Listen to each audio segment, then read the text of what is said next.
Now we are moving to the next presenter, who will be Mark Jenkins. And Mark is a PhD student at the University of Strathclyde in the UK in the CDT for future power networks and smart grids. I don't know what CDT is. His PhD research involves developing methodologies and tools to better enable the participation of distributed energy resources in local energy and flexibility markets. And he will present the impact of peer-to-peer trading on a distributed generation curtailment in constrained distribution networks. So I ask the host to start the presentation. Hello everyone, thank you for taking the time to come and listen to our presentation. My name is Mark Jenkins and I'm a PhD student at the University of Strathclyde, and the title of the paper that we submitted is The Impact of Peer-to-Peer Trading on Distributed Generation Curtailment in Constrained Distribution Networks.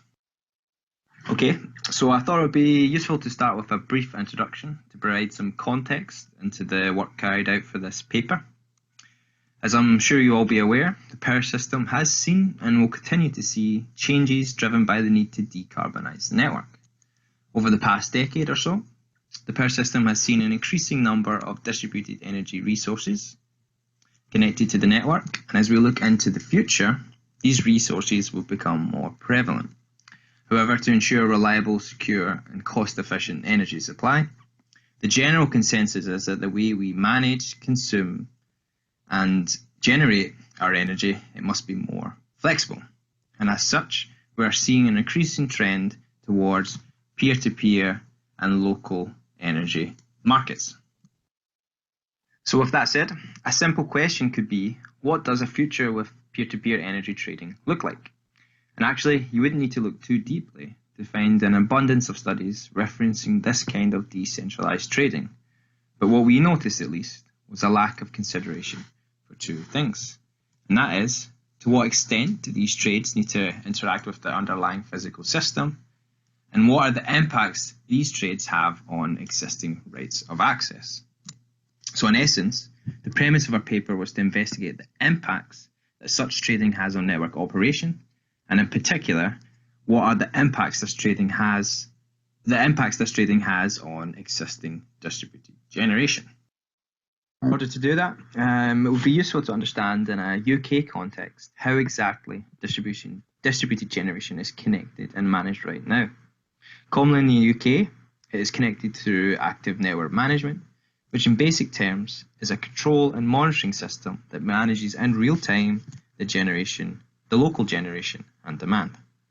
The idea is that the traditional limits of network capacity is either increased or expanded through the coordination of available resources that would otherwise be curtailed during periods of congestion.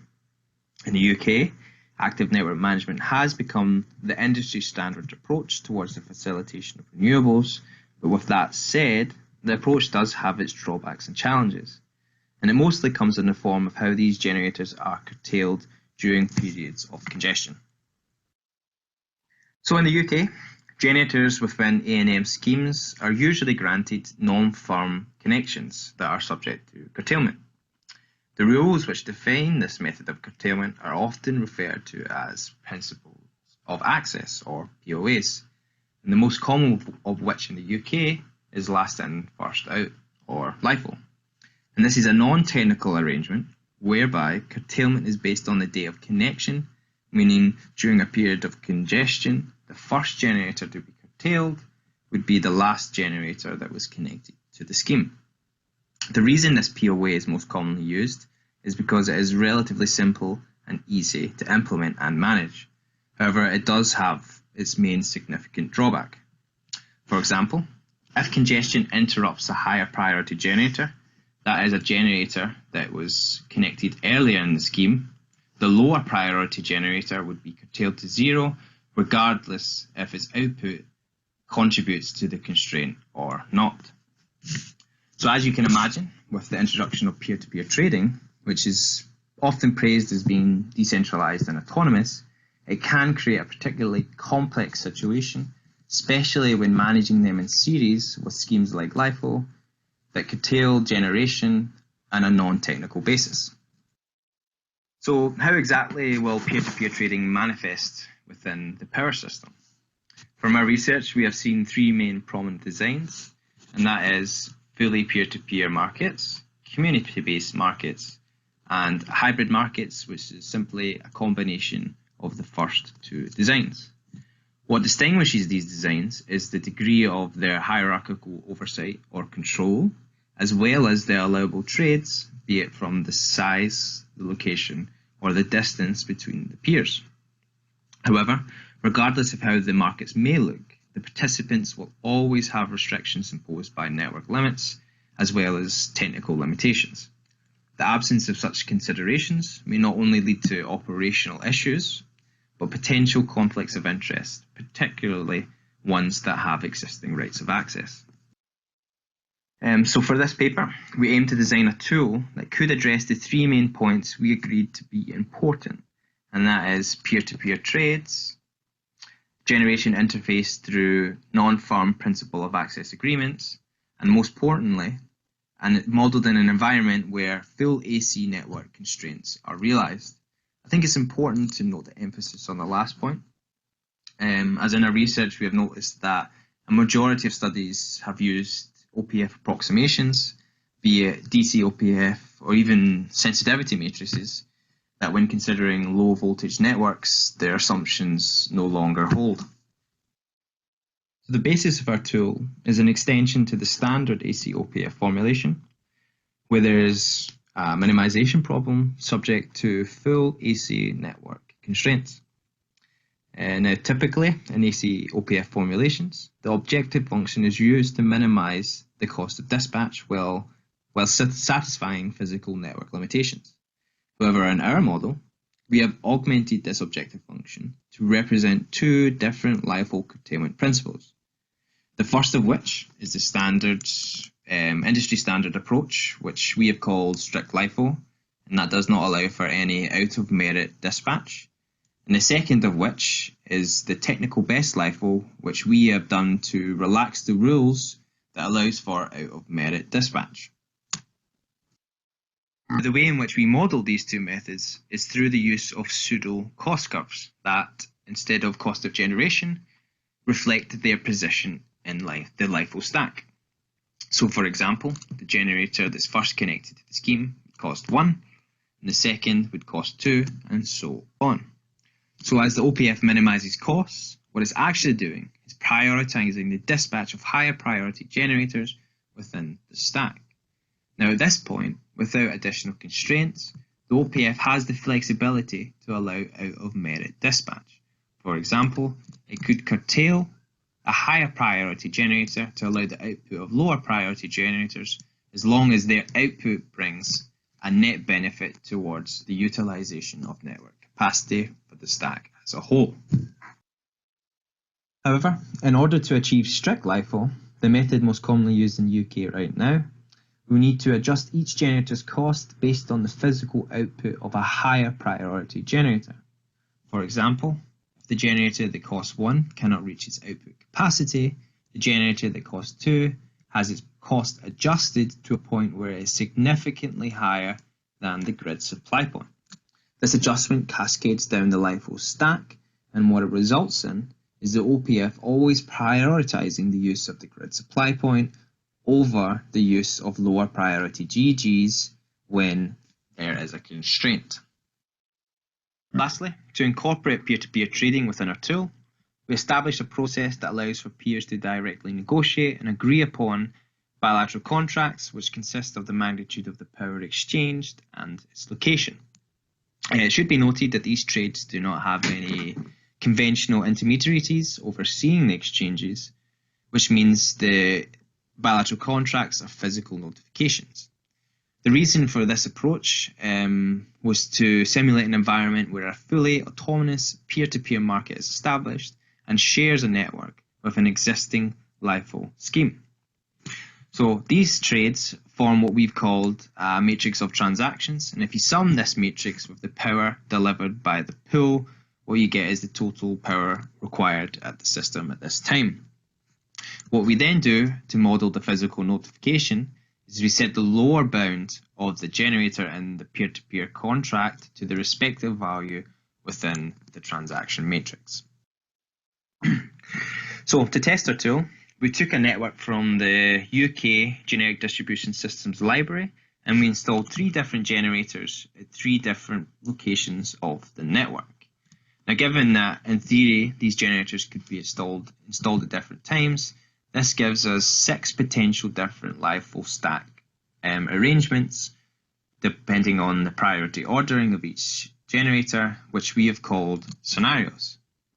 Following this, we simulated a period of constraint where we set the export of the grid supply point equal to 0 megawatts. Now, under this situation, we modelled what the outputs of each generator would be for each scenario using our strict LIFO tool extension. And what you can see, depending on the position of the generators and the LIFO stack, the overall network utilization and generator output can be significantly different. A good example to explain this is if you compare scenarios 2 and 4. So in scenario 4, the generator in location 3 is given priority. On its own, this generator, during this period of export constraint, cannot reach its maximum available capacity without causing voltage issues on this adjacent radial feeder, and thus, because of strict LIFO, the other generators are curtailed to 0. However, in scenario 2, when generator 1 is given priority, it can reach its maximum available capacity, and in doing so, actually raises the voltages on this feeder, which in turn allows a higher output of this generator in location 3. It actually gets to a point where this local supply equals local demand, and any unaccepted capacity seen in this scenario is a result of there not being enough demand. So moving on from this, we're going to use these 6 potential scenarios and these outputs as a base case for when we introduce peer-to-peer trading, and then lastly, the technical best tool. So when introducing peer-to-peer bilateral contracts, we allowed the last priority generator in each scenario within the stack to enter into the contracts. Following this, we conducted a series of simulations with increasing level of peer-to-peer participation. That is, the portion of demand on the network that is engaging in the market. So for example, at 10%, and with the demand being 24 megawatts, that means 2.4 megawatts of demand is forming bilateral contracts. So under strict LIFO, this results in broadly falling into 2 outcomes, where we either see an increase or decrease in the generator curtailment from the base case. The cases where we see a decrease in curtailment, see by these traces here, is mostly due to the fact that the generator participating in the peer-to-peer trades actually brings a net benefit to the stack, releasing capacity similarly to that as we've seen in scenarios 2 and 4 from the base case. However, as expected, we do see interruptions on unfair interruptions on higher priority generators within the stack, particularly as the participation levels increase. Lastly, we performed the same series of case studies, but this time used the relaxed form of our technical best tool. Again, the comparison was made to the base cases, and what we can see from the results are three prominent outcomes. The first and the obvious of which is that even for scenarios 1 and 2, with the technical best tool, peer-to-peer trading will always cause a negative impact on the output of these generators. Secondly, in scenarios 4 and 5, the physical notifications of the bilateral contracts don't actually exceed the dispatch set by the new technical best LIFO tool when the participation of the peer-to-peer level is low. And lastly, on a more general observation, is that as you increase the peer-to-peer participation, you see a linear and predictable change in the outputs of higher priority generators within the stack.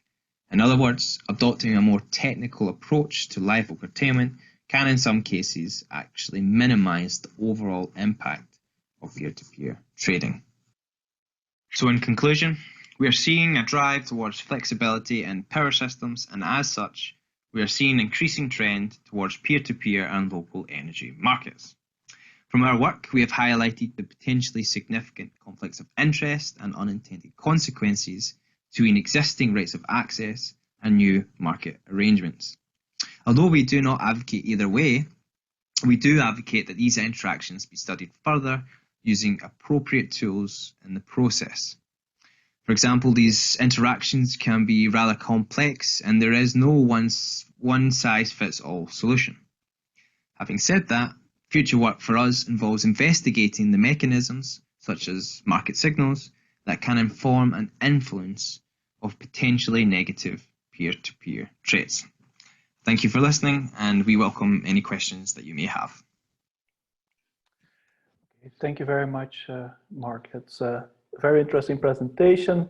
I see here two questions both from anonymous attendees, so it's not very clear whether it's from the same person or not.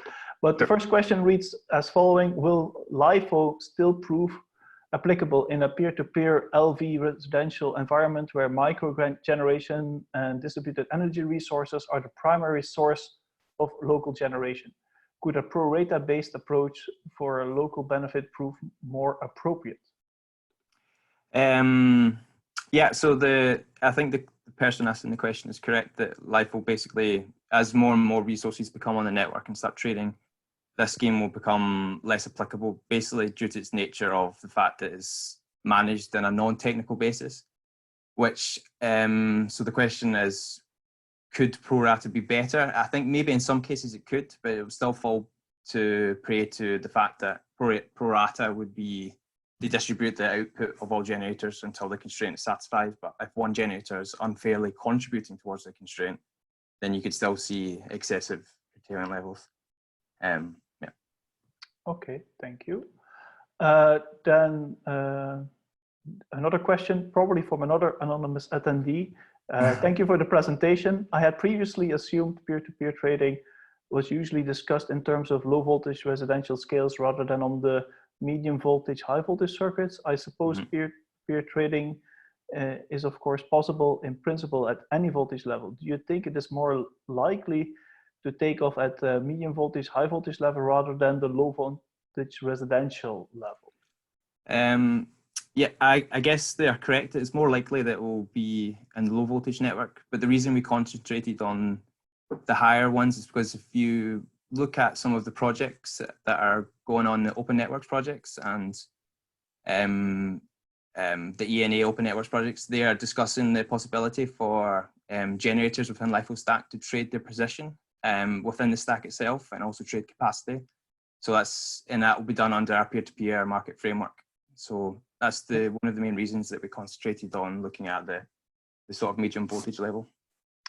Okay, thank you. We also have a question from Dan, which reads, one additional question for Mark. Do they consider network reconfiguration to enable additional trades? Can this be done fairly?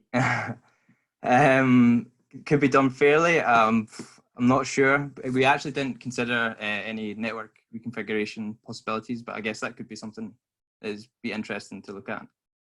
Especially on the medium voltages might be something very valuable to consider at least. And of course, very interesting to model as well for next PSCC paper probably, because it will make it very interesting to see how you would do that. Yeah, okay, thank you very much. We are about on time.